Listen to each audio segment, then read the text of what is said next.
অল্প সময়ের জন্য সামনে এসে বসে পড়ুন। আপনাদের সামনে কিছু গুরুত্বপূর্ণ কথা বলার চেষ্টা করি বদনাম গীবাত সম্পর্কে। যদিও আব্দুল্লাহর বক্তব্যের পরে আমাদের বক্তব্য আর মানায় না, মানে এরকমটা মনে হয় যে আর কি বলবো, বলারই তো আর নেই,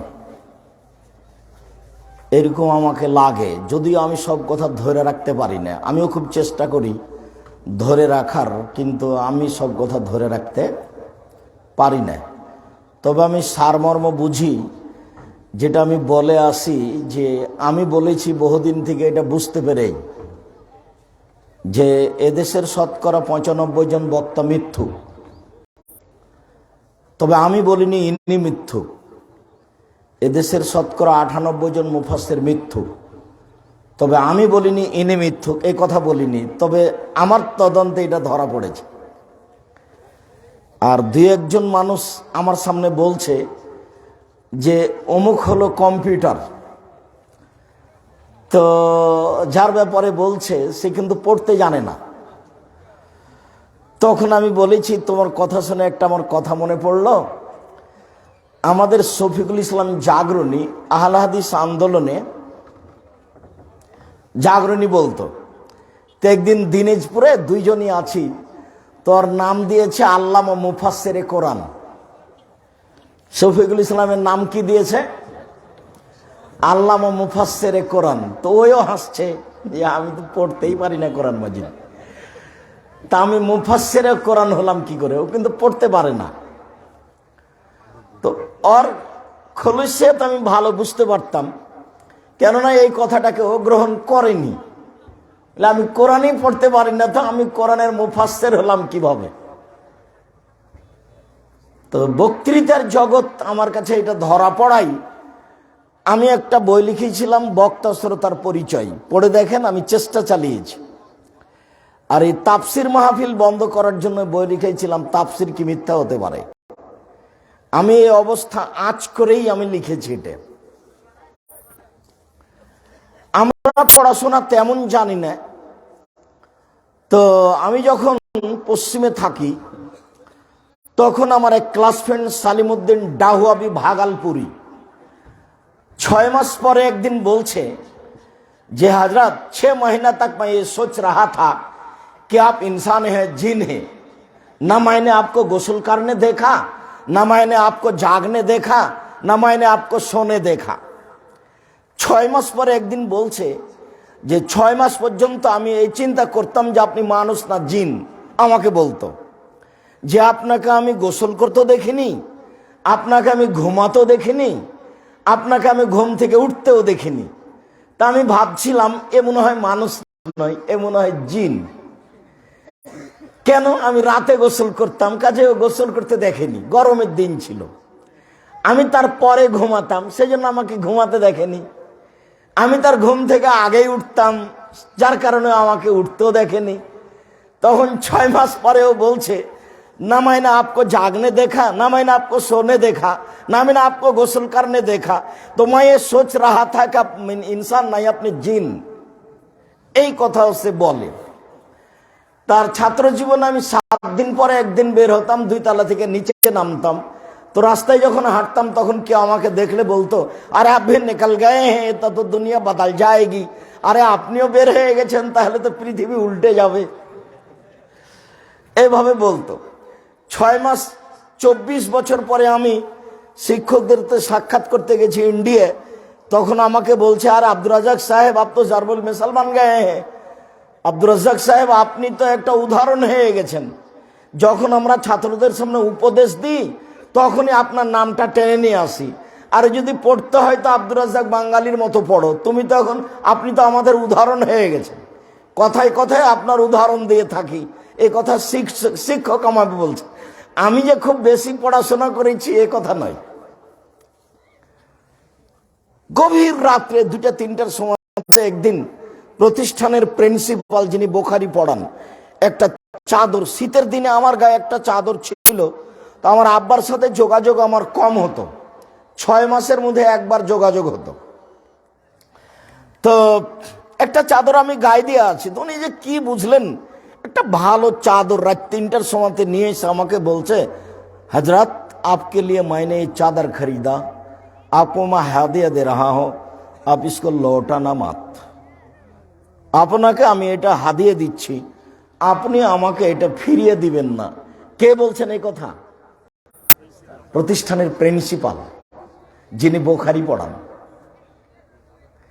মানে কারো ভালোবাসার অভাব ছিল না, খুব বেশি ভালোবাসা ছিল শিক্ষকদের। আমি যতক্ষণ প্রতিষ্ঠানে দেখেছি আমার উপরে সব শিক্ষক অন্ধ। 1 মিনিট আর একটা বলি, আমাকে কেউ বাইরে নিয়ে যেতে পারতো না ক্লাস থেকে উঠিয়ে। আমার বসার জায়গা হলো এইটা, মানে শিক্ষকের মুখের ওপরেরটা। কেউ কোনোদিন আমার জায়গায় বসতো না। তো একদিন ঢাকার এক লোক আমার জন্য একটা 10 টাকা দিয়ে টিকিট কিনেছে, মানে দাঙ্গাল দেখাবে সেজন্য কুস্তি, খুব মোটা মোটা মানুষ কে কাকে ফেলতে পারে, এইটার জন্য আমার জন্য 10 টাকা দিয়ে একটা টিকিট কিনেছে। তা আমি 10 টাকা দিয়ে দেখতে যাব, এটা বহু দূরের কথা। তা যেহেতু বাঙালি, আমিও বাঙালি, সেই সুবাদে আমার ভালোবাসায় কিনেছে, চাপ দিয়ে নিয়ে গেছে। তো এইটুকু হেঁটে গেছি, দিয়ে ঢোকেছি। আমি তো কোনোদিন এরকম দৃশ্য দেখিনি। একজন আর একজনকে ফেলার জন্য খুব চেষ্টা করলো, পারলো না। তো 2-3 মিনিট যখন হয়েছে, তখন আমি ওখান থেকে বের হয়ে দৌড়াতে শুরু করেছি ক্লাস ধরার জন্য। দৌড়াতে দৌড়াতে যখন আমি ক্লাসে পৌঁছেছি, তখন ঘন্টা শেষ হয়নি, কিন্তু তালিকা হয়ে গেছে কে কে অনুপস্থিত। তার মধ্যে আমার নামও আছে। তো 30 জন অনুপস্থিত। যখন আমি ওখানে উপস্থিত হয়েছি, তখন আলাউদ্দিন পাটনাবি, পাটনার এক ছেলে আলাউদ্দিন। আমি ঢুকেছি, তখন বলছে, হযরত আব্দুর রাজ্জাক আ গয়ে হ্যাঁ। তো আব্দুর রাজ্জাক তো চলে এসেছে। তো লিস্টটা, তালিকাটা এখন কি করব? তো তালিকাটা হলো এই যে 30 লড়কে কে লিয়ে 3 দিন তক খানা বন্ধ হয়। এই 30 জন ছাত্রর 3 দিন পর্যন্ত খাদ্য বন্ধ। অপরাধ হলো কেন গেল? তো এখন যখন উনি বলেছে হযরত আব্দুর রাজ্জাক আ গয়ে হ্যাঁ, তখন শিক্ষক বলছেন যে আব্দুর রাজ্জাককে ভি খানা বন্ধ है, लेकिन वो मेरा यहाँ खाएगा। আব্দুর রাজ্জাকেরও খাদ্য বন্ধ, তবে ও আমার কাছে খাবে। কি বুঝলেন বলেন তো দেখি? 30 জনের তালিকায় আমিও, কিন্তু আমার খাদ্য কোথায় হবে? ওস্তাদের ঘরে হবে। আমার জীবনের বহু কাহিনী আছে, তার মধ্যে এটা একটা। আব্দুল্লাহ 4.5 বছর বয়সে কোরআন মাজিদ পড়তে পারতো, বাংলা পড়তে পারতো সুন্দর। দেশে পড়ার পরে বিশ্ববিদ্যালয়ে ভর্তি হয়েছিল রাজশাহীতে। 3 দিন পরে বলেছিল, ভর্তি পরীক্ষায় 1 হয়েছিল প্রথম। 3 দিন পরে বললো যে পড়বো না দেশে। কোথায় যাবা? ইন্ডিয়া যাব, সবচেয়ে বড় প্রতিষ্ঠানে যাব, দেওবন্দে। তো এক জায়গাতে বিদ্যার জন্য 2 মিনিট কথা বলছি, এক খেয়ালে চেয়ে থাকবেন। তো গিয়ে আগে 3 মাস 19 দিনে কোরআন মুখস্থ করলো। কত দিনে? 3 মাস 19 দিনে কোরআন মুখস্থ করলো। এইবার যখন দেওবন্দে নিয়ে গেলাম ভর্তি করার জন্য এক শিক্ষকের কাছে, সেই শিক্ষক আবার ফেনীর এক মাদ্রাসার সোলাইমান, ও 8 বছর যাবৎ দেওবন্দে ভর্তি হতে পারেনি। তখনও ভর্তি সেন্টার খুলেছে। ভর্তি হতে না পেরে কি করেছে? ভর্তি সেন্টার খুলেছে। তো ভর্তি সেন্টার খুলেছে। তো এখন আমি আর আব্দুল্লাহ বসেছি দেওবন্দে, ওনার কাছে প্রাইভেট পড়াবো ভর্তির জন্য। প্রাইভেট পড়াবো ভর্তির জন্য নয়, এমনি কোরআন হাদিস বোঝার জন্য। তখন সোলাইমান বলছে আব্দুল্লাহকে যে আরে পহলে দাখিলা ले लो, उसके बाद पढ़ोगे, ভর্তির আগে প্রস্তুতি নাও, তারপর পড়ো। তখন আব্দুল্লাহ বলছে দাখিলা हो ही जाएगी, पहले पढ़ना है। আরে ভর্তি তো হবেই, আগে পড়ি। এই কথাটা তার কাছে অবাক হয়ে গেছে। তখনও বলছে বলো কি তুমি, 8 বছর পরীক্ষা দিয়ে আমি ভর্তি হতে পারিনি, আর তুমি বাঙালি ছেলে এসে বলছো আমার ভর্তি তো হবেই। কথা কি বুঝতে পেরেছেন? তো ভর্তি পরীক্ষায় সফল হয়েছে। পরের দিন আরেকজন শিক্ষকের কাছে নিয়ে গেছি প্রাইভেট পড়ার জন্য। তো কিছু বললেন, তা আমাকে বলছে আপনিও বসেন। পরের দিন যখন বসেছি, তখন শিক্ষককে বলছেন अब्दुल्ला अगर तुम्हारी ऐसी मेहनत जारी रहेगी तो मगरबी बेंगल में कोई टकरा ना सके। আব্দুল্লাহ তোমার যদি এরকম পরিশ্রম চালু থাকে, তাহলে পশ্চিমবঙ্গে তোমাকে কেউ ঠেকাতে পারবে না। যেমন বলা এই কথাটা, পশ্চিমবঙ্গে কেউ ঠেকাতে পারবে না। তেমনি এই ছেলে, ছোট ছেলে বলছে, আরে নাহি दुआ करना है तो ऐसे दुआ करना है कि पूरे दुनिया में कोई टकरा ना सके। আপনি আমাকে ছোট করে দোয়া করবেন কেন? কেন বলবেন যে পশ্চিমবঙ্গে আমাকে কেউ পারবে না? বলবেন যে এমন বিদ্যা তোমাকে আল্লাহ দিবে যে পৃথিবীতে যেন কেউ না পারে। তার কথাটা নকল করছি, বুঝতে পেরেছেন তো? কতদিন থেকে পড়ছে, এখনো পড়ছে। 93 সালের শেষে জন্ম, আর 98 শুরুতে আব্দুর রহমান, আর 98 শেষে আব্দুর রহিম। ওরা দুই ভাই, আব্দুর রহমান আর আব্দুর রহিম 11 মাসের কমবেশ। তো এখনো পড়ছে। তো ওই বিদ্যে অল্প সময়ে কি বিদ্যে হয়? আসলে এই পথ ভুল। যে পথে দিন প্রচার হচ্ছে, এই পথ দিয়ে মানুষ ভ্রান্ত হচ্ছে বেশি। আর মানুষ মানুষের বদনাম করা, ফেসবুকে আপনার বিচার করে নেওয়া প্রয়োজন মনে করছে। ফেসবুকে হচ্ছে হাইকোর্ট আর জজ কোর্ট, যার কারণে আমি কোনোদিন ফেসবুক তো দেখতেও জানি না, মোবাইল রিং হলে অন করতে পারি, আমি জিজ্ঞাসা করিনি যে আমার বিরুদ্ধে কে কি বলছে। দুনিয়া বলে নাও, যার যা মনে লাগে বলে নাও। একবার আমি ওটা পড়বো না, দেখবো না, পিছনে কি আছে এটা আমি কোনোদিন দেখিনি। আলহামদুলিল্লাহ, কে কি বলছে এটা আমি দেখা বলা প্রয়োজন মনে করিনি। কারো পিছনে বদনাম করা আমি প্রয়োজন মনে করিনি। জামিয়া সালাফিয়া এমন ভাবে আল্লাহ এখন রেখেছেন, আলহামদুলিল্লাহ। আপনি বলেন কি, 26 বিঘা জমির উপরে জামিয়া সালাফিয়া ডাঙ্গিপাড়া পাওয়া রাজশাহী, যেখানে 2000 ছেলে, প্রায় 1950 মেয়ে, প্রায় 3000 ছেলে মেয়ে ডাঙ্গিপাড়ায়। একটা মসজিদ 90% জমির উপরে, 3000 মুসাল্লি একসাথে সালাত আদায় করতে পারে। আপনি সারা বাংলাদেশে ভাবতে পারবেন না। এখন যেটা আপনার বাড়ির পাশে রূপগঞ্জ, নারায়ণগঞ্জ, ঢাকা, 51 বিঘা জমির উপরে, যার মসজিদের কাজ আরম্ভ হয়েছে 200 শতক জমির উপরে, যার একতলাতে 10,000 মানুষ সালাত আদায় করতে পারবে। 250 জন শিক্ষক শিক্ষিকা, সারা দেশ জুড়ে যত শিক্ষক শিক্ষিকা আছে জামিয়া সালাফিয়া একাই তত আছে। 30 লক্ষ বেতন লাগে। কত? 30 লক্ষ বেতন লাগে। আমি তো মনে করি যে আল্লাহর একটা বিশেষ রহমত। আমি পিছন দিকে দেখা প্রয়োজন মনে করিনি, যে যা বলে শেষ করে নেই। কিছু আলেম মানুষ যখন লেগেছে যে আব্দুর রাজ্জাক সাহেব হিন্দুদের টাকা দিয়ে কাবা ঘর তৈরি করা বলেছেন, তখন আমি মনে করেছি যে সালাফি আলেমও হিংসা করে কথা বলে। আপনি হিসাব পান না কেন? আপনি পিছনে লাগবেন। আপনি তো জানেন যে কাবা ঘর যারা তৈরি করেছিল তারা মূর্তি পূজক, পৌত্তলিক। তারা মূর্তি পূজা করত সরস্বতী, তারা মূর্তি পূজা করত লাত, মানাত, উজ্জা, হবল। আর ভারতের এরা মূর্তি পূজা করে সরস্বতী, ভগবতী, কালী, দুর্গা। এরা মূর্তি পূজা করে, ওরা মূর্তি পূজা করে। আর আল্লাহর নবী এই মুশরিকদের, মূর্তি পূজকদের হাদিয়া নিজে নিয়েছেন, নিজে হাদিয়া দিয়েছেন। মুশরিকদের মশক থেকে পানি নিয়ে, মহিলার মশক থেকে পানি নিয়ে নিজে পান করেছেন। অমুসলিম ইহুদি খ্রিস্টানের বাড়িতে নিজে দাওয়াত খেয়েছেন। জিজ্ঞাসা করা হয়েছে অমুসলিমের টাকা মসজিদ লাগানো যায় কিনা, তা আমি বলেছি হ্যাঁ খুব যায়, কোনো সমস্যা নেই। আরে কাবা ঘরই তো পৌত্তলিকদের, মুশরিকদের ছিল। মুশরিক হিন্দুদের, মুশরিকদের টাকা দিয়েই তো 3টা শব্দ আছে, মুশরিক, পৌত্তলিক, হিন্দু। ওদের টাকা দিয়েই তো কাবা ঘর তৈরি করা আছে। তো তুমি 3টে শব্দ থেকে হিন্দু বের করে নিয়ে কি করে বলতে পারো যে আব্দুর রাজ্জাক সাহেব বলেছেন ভারতের হিন্দুদের টাকা দিয়ে কাবা ঘর তৈরি হয়েছে? তুমি কি আসলে বিদ্বান, না তুমি আসলে মানুষের পিছনে লেগে থাকা? আসলে তুমি আলেম নও। কে তোমাকে আলেম বলে? আমি আব্দুর রাজ্জাক বিন ইউসুফ তোমাকে না করে দিলাম। কিন্তু মানুষের পিছনে লাগো। তোমার বিদ্যাকে আমি স্বীকার করি না, কোনোদিনই করিনি। আল্লাহর অশেষ রহমত, আমি ঘন্টার ঘন্টা হাদিস অনুবাদ করতে পারি মানুষের সামনে, আলহামদুলিল্লাহ। ঘন্টার ঘন্টা যে বিষয়ে বলবো, আল্লাহর অশেষ রহমত, আপনি হিসাব করতে পারবেন না। জামিয়া সালাফের জন্য আপনাকে আমি আন্তরিক ভাই এই জন্য দোয়া করতে বলি। এদেশের ব্যতিক্রম প্রতিষ্ঠান জামিয়া সালাফিয়া, ভিন্ন ধরনের প্রতিষ্ঠান জামিয়া সালাফিয়া, হিংসা মুক্ত প্রতিষ্ঠান জামিয়া সালাফিয়া, বিদ্বেষ মুক্ত প্রতিষ্ঠান জামিয়া সালাফিয়া, বদনাম মুক্ত প্রতিষ্ঠান জামিয়া সালাফিয়া।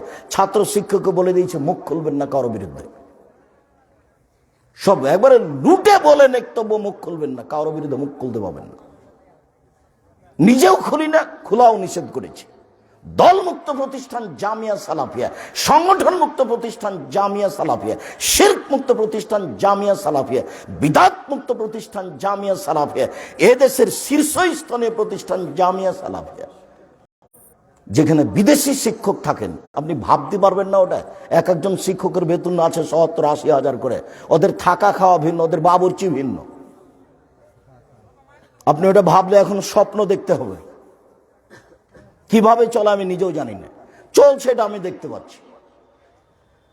আমার একটা দৃঢ়তা কাজ করে, আমি 10 পয়সার ক্ষতি করি না, আর কারো পিছনে যাই না। আমি তো কারো পিছনে কিছু বলতেই পারবো না। কেন? আমি হলাম কচুর পাতার পানি। কচুর পাতার পানি মানে যে কচুর পাতার উপরে পানি থাকে, একটু বাতাস হলে টলমল এ পড়লো এ পড়লো এ পড়লো, তার মানে আমার কোনো শক্তি না, আমি ভিত্তিহীন মানুষ। না আমার বংশ শক্তি আছে, না আমার আর্থিক শক্তি আছে, না আমার দল সংগঠনের শক্তি আছে, কোনো প্রকার শক্তি না। আমি এমনি নিঃস্ব মানুষ ঘুরি দেশে, যেটা আপনি দেখছেন আমি রাস্তাঘাটের ফকির। সম্মানিত দিনী ভাই বোন, গীবত পরনিন্দা একটি গুরুত্বপূর্ণ বিষয়, যেটা মানুষের সাথে জড়িত পাপ, যেটা বিচারের মাঠে নেকি দিয়ে বুঝিয়ে দিতে হবে। ভয়াবহ পাপ। মহান আল্লাহ বলেন, ইয়া আইয়ুহাল্লাযীনা আমানু ইজতানিবু কাসীরাম মিনাজ যান। পৃথিবীর মানুষের উপরে ধারণা করা থেকে বেঁচে থাকো। না, আব্দুর রাজ্জাক মনে হয় এটা বলেছে, উনি মনে হয় এটা করেছেন। এরকম ধারণা থেকেই বেঁচে থাকো। ইন্না বা'দাদ যান্নি ইসম, অবশ্যই কিছু ধারণাতে পাপ হয়, ধারণা করবে না। ওয়ালা তাহাসসু, মানুষের গোপন কথা কান লাগিয়ে শুনবা না।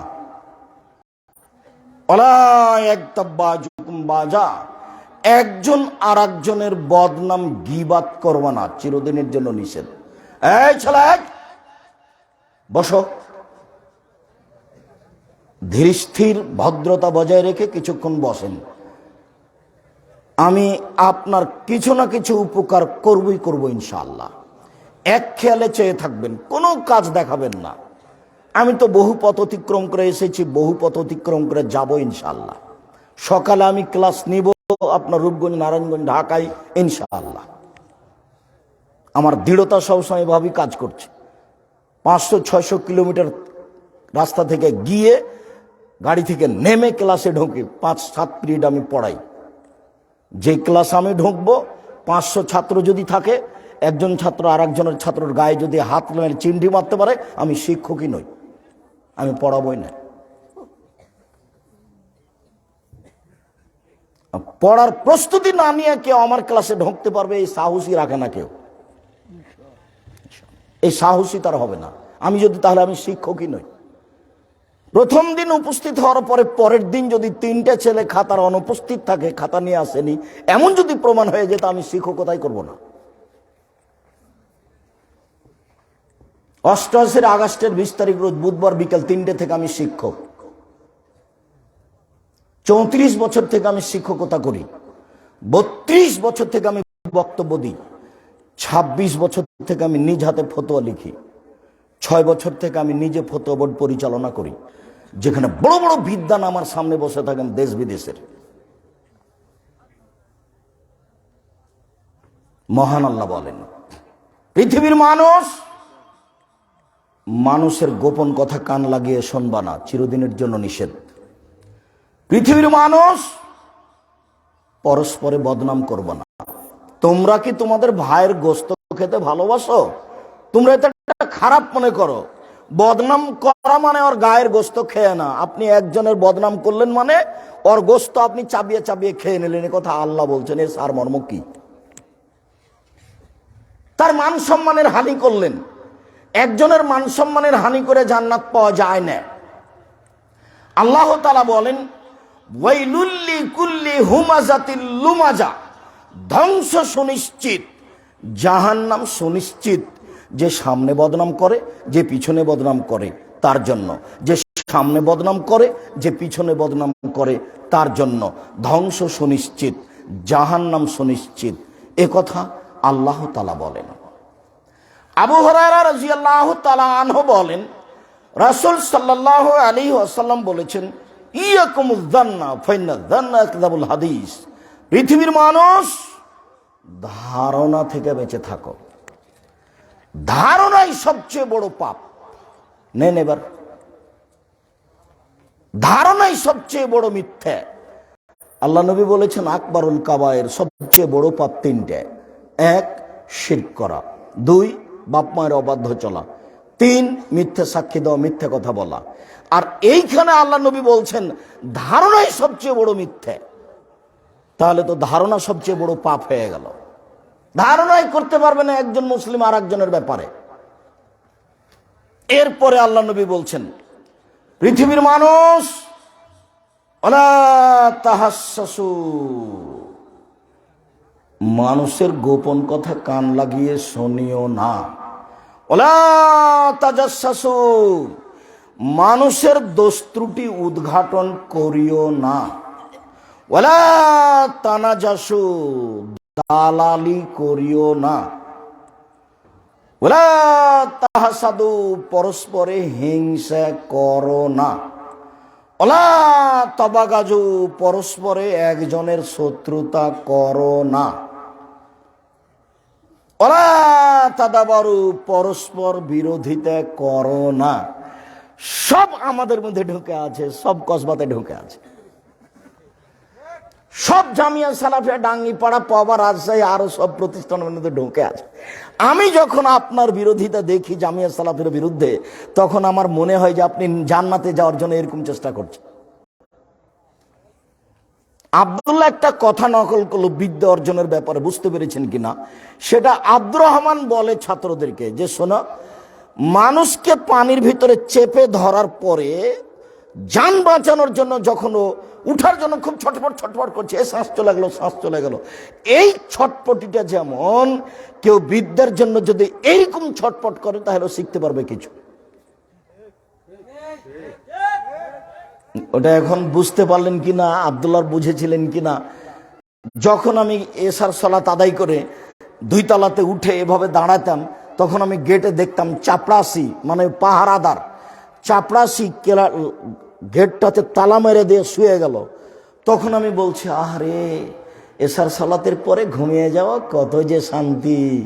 আমি রাত 2টায় ঘুমাবো, এখন 9টা বাজে, তাহলে কত ঘন্টা পরে ঘুমাবো? এখনো 5 ঘন্টা পরে, 5 ঘন্টা। এখন তো রাত 9টা বাজে, এশার সালাত আদায় করে এসে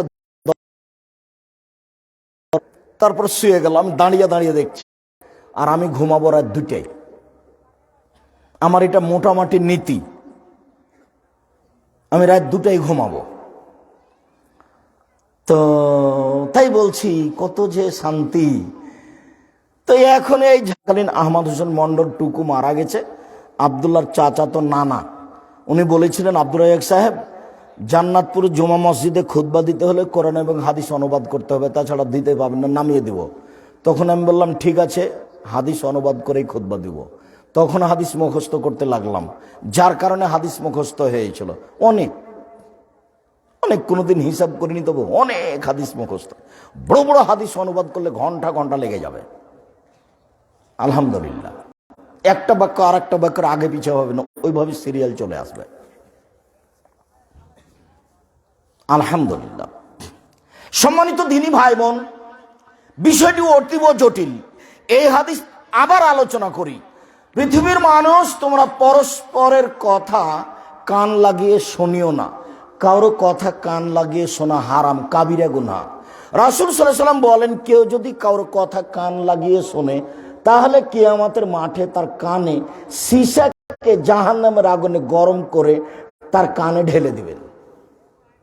কান লাগিয়ে শোনা হারাম, কাবিরা গুনাহ, কোনো দিন নয়, চিরদিনের জন্য হারাম। 2, ওয়ালা তাজাসসু, পৃথিবীর মানুষ তোমরা মানুষের দোষ ত্রুটি উদ্ঘাটন করো না। যারা মিডিয়া চালায়, আমি বলি না এই ছেলেগুলো, আমি বলি যারা মিডিয়া চালায় প্রায় 3 নম্বর শ্রেণীর মানুষ। কেননা তুমি যে একটা মানুষের কথা মিডিয়ায় দিয়ে দিলে, তো তুমি কি জানো তাকে কি জিজ্ঞাসা করেছে এটা ঠিক না বেঠিক, এটা বলবো কি না? তুমি কাকে জিজ্ঞাসা করলে? কার জিজ্ঞাসায় তুমি এভাবে কথাটা চট করে বলে দিলে? পৃথিবীর মানুষ, তোমরা তোমাদের দোষ, কারো দোষ উদ্ঘাটন করো না। আজীব পৃথিবী বাংলাদেশে 40 বছর আগে যা কিছু হয়েছে সেটা এখন মানুষ পেপার পত্রিকায় লিখছে। 40 বছর আগের কথা। পৃথিবীর মানুষ, তোমরা মানুষের দোষ ত্রুটি উদ্ঘাটন করো না। সম্মানিত দিনী ভাই বোন, আমি আপনাকে বুখারী মুসলিমের একটা হাদিস নকল করে দেখাচ্ছি। রাসূল সাল্লাল্লাহু আলাইহি ওয়াসাল্লাম মানুষের দোষ ত্রুটি ঢেকে রাখার কিভাবে চেষ্টা করতেন। আগে দেখি আল্লাহ মানুষের দোষ ত্রুটি কিভাবে ঢেকে রাখেন। এদিকে দেখেন, আব্দুল্লাহ ইবনে উমর রাদিয়াল্লাহু তাআলা আনহু বলেন, রাসূল সাল্লাল্লাহু আলাইহি ওয়াসাল্লাম বলেছেন, ইন্নাল্লাহা ইউদনিল মুমিনা ইয়াউমাল কিয়ামাহ, আল্লাহ তাআলা মুমিন পুরুষ নারীর নিকটে হবেন কিয়ামতের মাঠে। ফায়াজাউ আলাইহি কানাফাহু, আল্লাহ তাআলা তার বাহুকে তার উপরে দিয়ে ফাসাতারাহু, তাকে ঢেকে নেবেন। আল্লাহ তাআলা তার বাহু দিয়ে তাকে ঢেকে নেবেন, পর্দা করে নেবেন। পর্দা করে নিয়ে বলবেন, আ তারিফ জাম্বা কাজা, তুমি কি চিনতে পারো এটা তোমার পাপ? আ তারিফ জাম্বা কাজা, তুমি কি চিনতে পারো এটা তোমার পাপ? ফায়াকুল, তখন লোকটা বলবে, নাম ইয়া রাব্বি, হে আমার প্রতিপালক, হ্যাঁ আমি চিনতে পারছি এইটা আমার পাপ। ফায়াক্কারাহু বিজুনুবিহি, যখন লোকটা তার পাপকে স্বীকার করে নিবে যে এটা আমারই পাপ, ওয়ারান্নাহু ফি নাফসিহি হালাকা, আর সে এখন ভাববে যে আমি তো জাহান্নামে চলেই গেছি, এটা তো এই ছেলে, অবাক কথা, কোন লজ্জায় তুমি ওখানে কথা বলো? তোমরা কেন, আমাদের ছেলেরা কোথায়?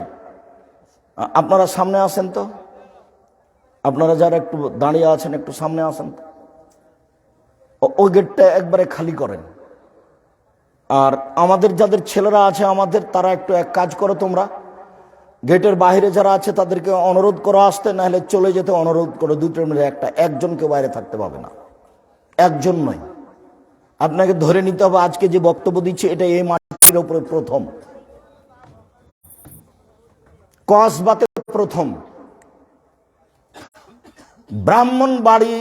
ব্রাহ্মণবাড়িয়া জেলাতে প্রথম,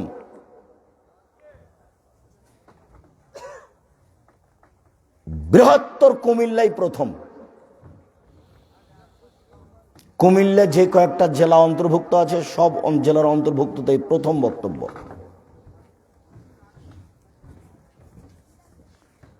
কিছুক্ষণ অপেক্ষা করেন, চুপচাপ, যখন অনুকূলে হবে না চুপচাপ উঠে যাবেন, কোথাও বাইরে কথা বলবেন না। আপনাকে আমি দেখাচ্ছি, এইটা কি তোমার পাপ? এইটা কি তোমার পাপ? তখন বলবে জি আমার প্রতিপালক, এটা আমারই পাপ, আমার প্রতিপালক, এটা আমারই পাপ। যখন আল্লাহ তাকে দেখবেন যে এখন ভাবছে আমি ধ্বংস হয়ে গেছি, তখন আল্লাহ বলবেন, শোনো, সাতারতুহা ফিদ দুনিয়া গাফারতুহাল ইয়াউমা, তোমার পাপ আমি দুনিয়াতে ঢেকে রেখেছিলাম, আজকে আমি তোমার পাপ ক্ষমা করে দিলাম। কেন?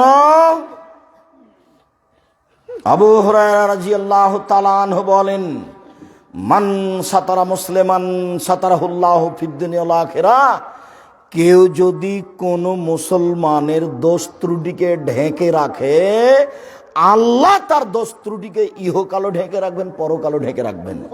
হাদিস বুখারী মুসলিম। কি করলেন নির্বাচন করে জীবনে? মানুষের পিছনে দৌড়িয়ে জীবনে কি করলেন? দল সংগঠন করে আর একজনের বিরোধিতা করে কি করলেন?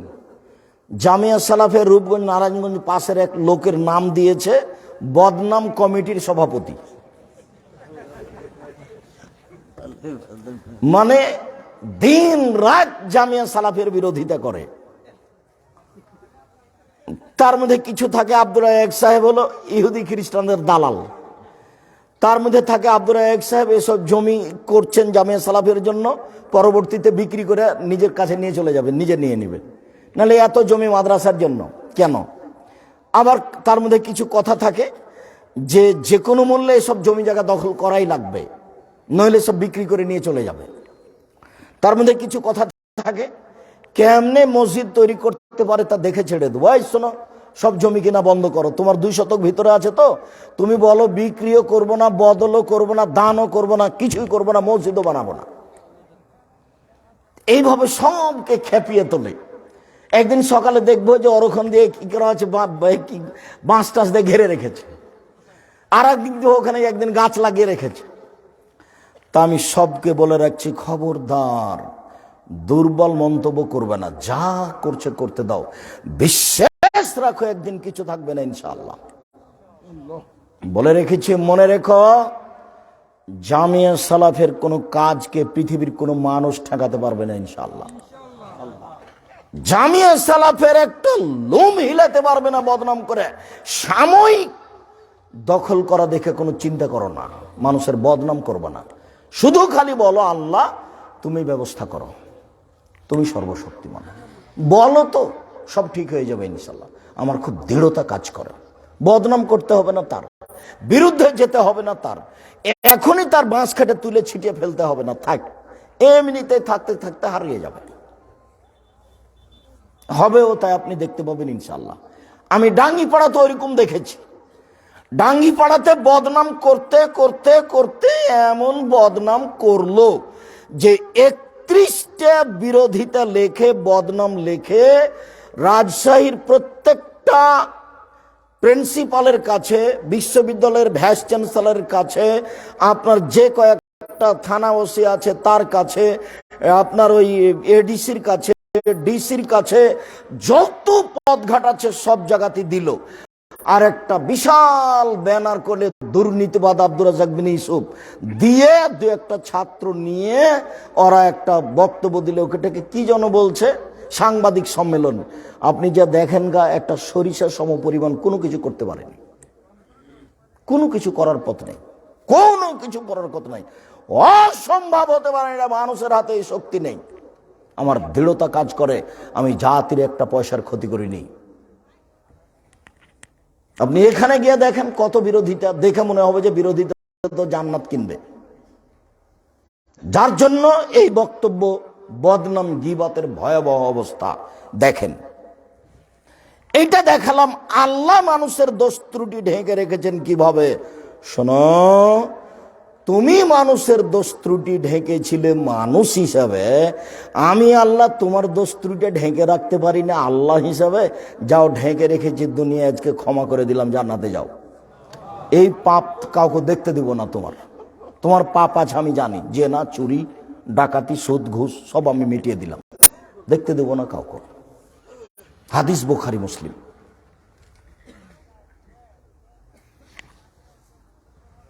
এইবার মুহাম্মদ সাল্লাল্লাহু আলাইহি ওয়াসাল্লাম মানুষের দোষ ত্রুটি কিভাবে ঢেকে রাখতেন আমার দিকে খেয়াল করে থাকবেন। বুরাইদা রাদিয়াল্লাহু তাআলা আনহু বলেন, যা মাইজ ইবনে মালিক ইলা নবী সাল্লাল্লাহু আলাইহি ওয়াসাল্লাম ক্বালা তাহিরনি ইয়া রাসূলুল্লাহ। মাইজ ইবনে মালিক আল্লাহর নবীর কাছে এসে বললেন, আল্লাহর নবী আমাকে পবিত্র করেন।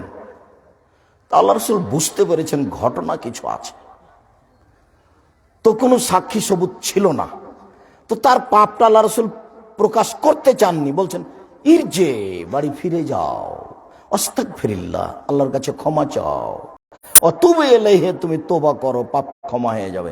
কেন বলছেন তোবা করো? তার মানে আল্লাহ রাসূল বুঝতে পারছেন মহা পাপ আছে, কিন্তু সাক্ষী নাই, যার কারণে তিনি ওটা কি করছেন, প্রকাশ করতে চাচ্ছেন না।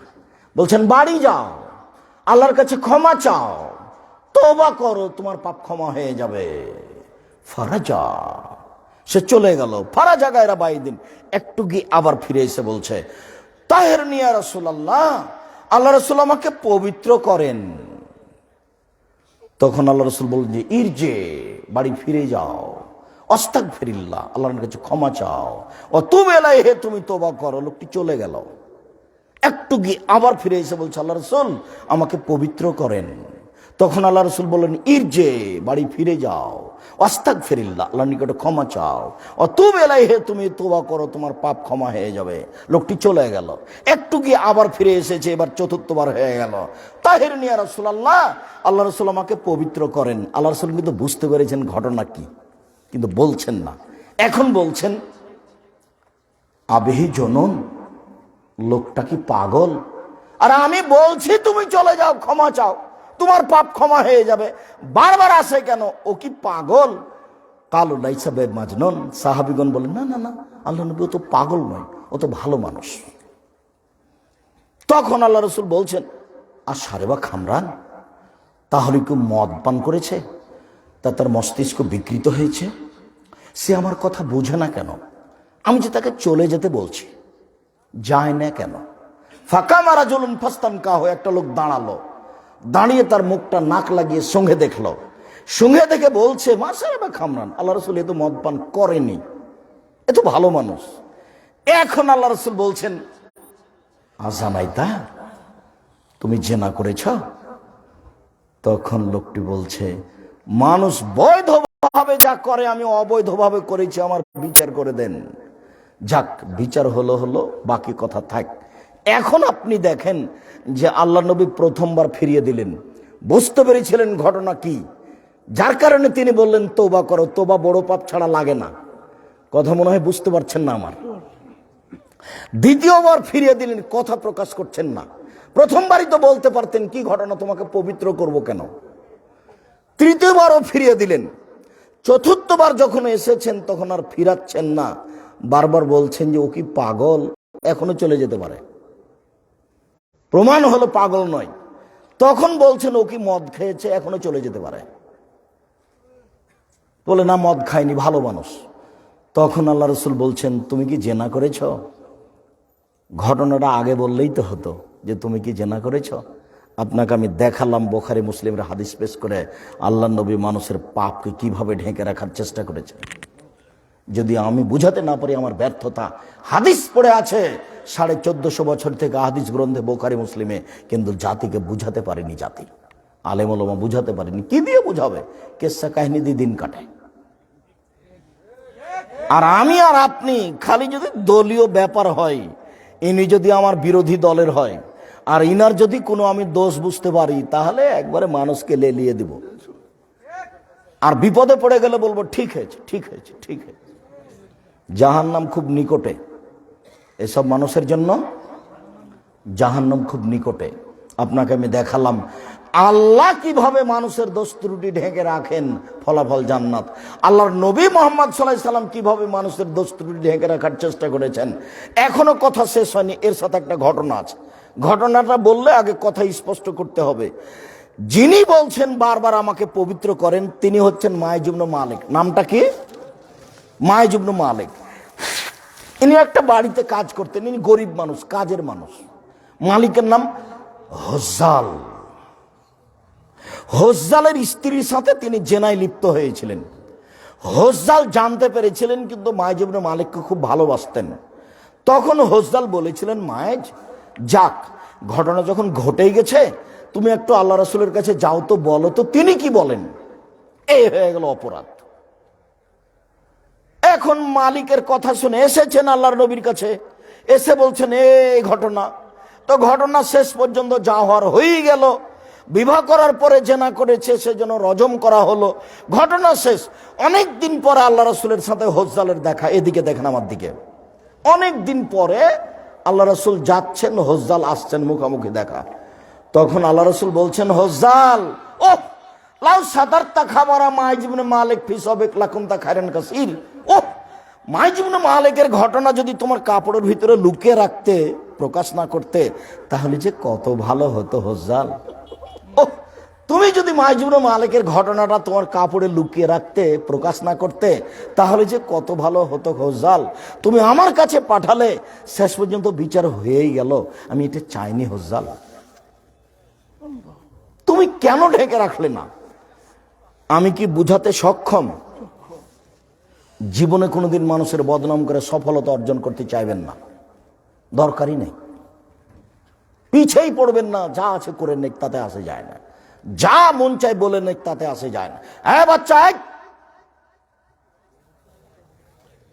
সম্মানিত দিনী ভাই বোন, আল্লাহ রসুল মানুষের দোষ ত্রুটি কিভাবে ঢেকে রাখতেন তা আপনার সামনে পেশ করলাম। হুযায়ফা রাদিয়াল্লাহু তাআলা আনহু বলেন, রাসূল সাল্লাল্লাহু আলাইহি ওয়াসাল্লাম বলেছেন, লা ইয়াদখুলুল জান্নাতা কাত্তাত ওয়া ফি রিওয়ায়াতিন নাম্মাম, বদনাম করে যে সে জান্নাতে যাবে না। চগলখড়ি করে যে, এর কথা ওকে লাগাই, ওর কথা একে লাগাই, চুগলখোর জান্নাতে যাবে না। হাদিস বুখারী মুসলিম। তাহাজ্জুদ পড়লেও নয়, হজ করলেও নয়।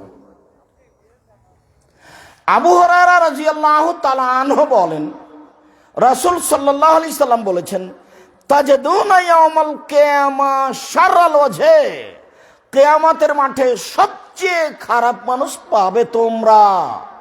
পৃথিবীতে কিয়ামতের মাঠে সবচেয়ে খারাপ মানুষ পাবে তোমরা। কিয়ামতের মাঠে সবচেয়ে বড় অপরাধী পাবে তোমরা। আল্লাযী ইয়াতি বিহাওলায় বিওয়াজহিন ওয়া ইয়াতি হাওলায় বিওয়াজহিন, যে এর কাছে এক কথা বলে, ওর কাছে আরেক কথা বলে। এইখানে এক কথা বলে, ওইখানে আরেক কথা বলে। এই হলো চগলখোর, এই হবে বিচারের মাঠে সবচেয়ে খারাপ মানুষ। এ কথা মুহাম্মদ সাল্লাল্লাহু আলাইহি সাল্লাম বলেন। হাদিস বুখারী মুসলিম।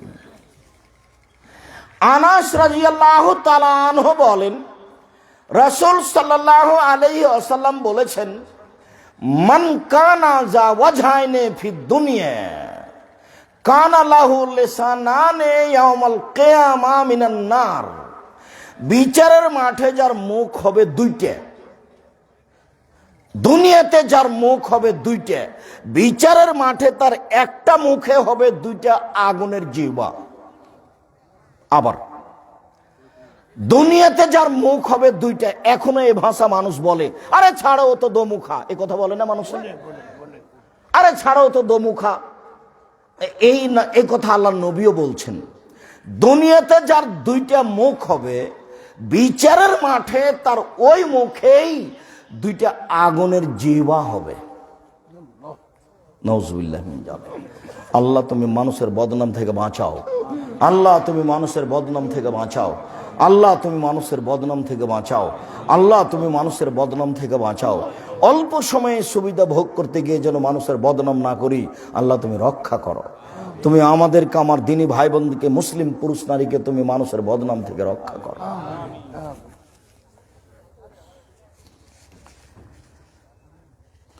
আব্দুল্লাহ ইবনে উমর রাদিয়াল্লাহু তাআলা আনহু বলেন, রাসূল সাল্লাল্লাহু আলাইহি ওয়াসাল্লাম বলেছেন যে, লাম্মা ওরে যাবি রাব্বি, আমার প্রতিপালক যখন আমাকে নিয়ে গেলেন, আমাদের নবী মুহাম্মদ সাল্লাল্লাহু আলাইহি ওয়াসাল্লাম বলছেন, আমাদের প্রতিপালক আমাকে উপরে নিয়ে গেলেন, মানে মেরাজে আমাকে নিয়ে যাওয়া হচ্ছে। ফাইজা কমন লাহুম আজফরুন নুহাসিন, যেতে যেতে দেখি হঠাৎ কিছু মানুষ, যাদের তামার নখ, বড় বড় নখ, হাতে কিসের নখ? তামার নখ। একমেশুনা ওয়াজুহাহুম ওয়া সুদুরাহুম, একবারে তামার নখ বড় বড়, মারছে মুখের উপরে খামচা, গোশত তুলে ফেলে দিচ্ছে, মারছে বুকের উপরে খামচা, গোশত তুলে ফেলে দিচ্ছে। ফাকুলতু লিজিবরাইল মানাল্লাহ, জিবরাইলকে বললাম, এরা কারা? এ কি কথা? জিবরাইল, এরা কে?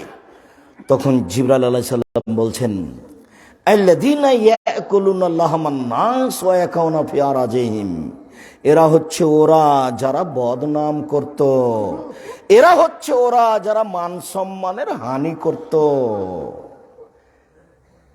জীবনে কোনোদিন বদনাম করবেন না, জীবনে কোনোদিন কারো সম্মানের ক্ষতি করার চেষ্টা করবেন না। এরা হচ্ছে ওরা যারা মানুষের মান সম্মানের ক্ষতি করত, যারা মান সম্মানের হানি করত, যারা মান সম্মানের বদনাম করত। আল্লাহ রাসূল নিজে চোখে দেখছেন, যখন তিনি মেরাজে যাচ্ছিলেন, জিবরাইল নিয়ে যাচ্ছিলেন, আব্দুল্লাহ ইবনে উমর রাদিয়াল্লাহু তাআলা আনহু বলেন, রাসূল সাল্লাল্লাহু আলাইহি ওয়াসাল্লাম বলেছেন, লা তুদুল মুসলিমিনা ওয়ালা তুআইয়িরুহুম ওয়ালা তাত্তাবিউ আওরাতিহিম। পৃথিবীর মানুষ তিনটা কথা মনে রেখো,